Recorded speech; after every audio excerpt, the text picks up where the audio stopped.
In this video, I'm going to show you what makes eHandbook an interactive ECU software documentation solution. Many ECU functions as of today are being developed using model-based approaches with tools like ASCII or Simulink. In order to understand dependencies within and across ECU functions, engineers often prefer graphical visualizations. Graphical visualizations have the benefit that they draw a clear picture of all dependencies so that it is easy to read and understand signal and control flow dependencies. Besides the textual function documentation, which can contain screenshots from the source ASCII or Simulink models, eHandbook containers can also contain so-called interactive models, which you can explore in the built-in model viewer. So how to find and identify now ECU functions which have such interactive models? When you look at the textual documentation, graphics which do have an interactive model behind have a button in the upper left corner through which you can open the interactive model in a new tab.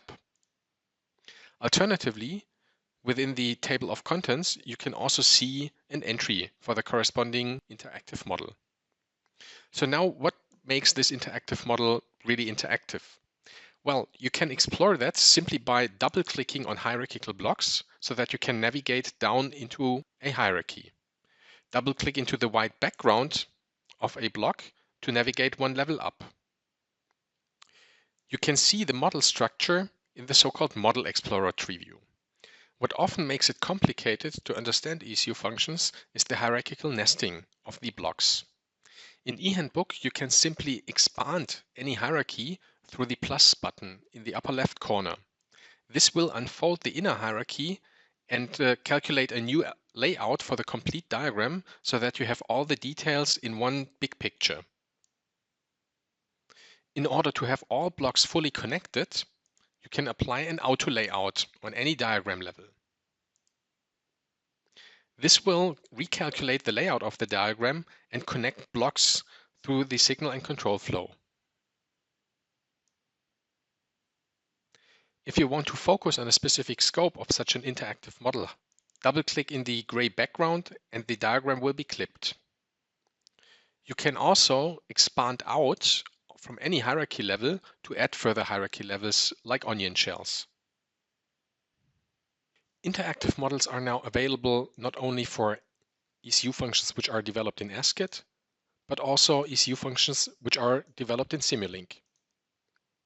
In this example, I'm going to show you a Simulink-based interactive model. Here, there's a subsystem which can be explored in the same way as in the ASCII example.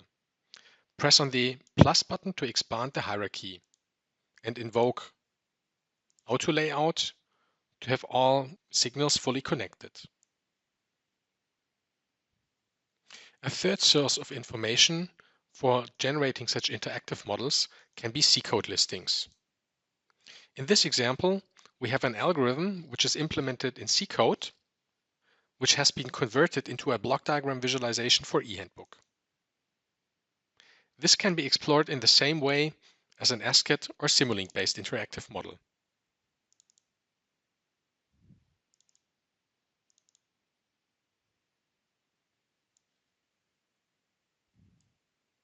Interactive models thus form the graphical map data that allow you to explore the algorithm details of your individual ECU functions through the built-in interactive model viewer.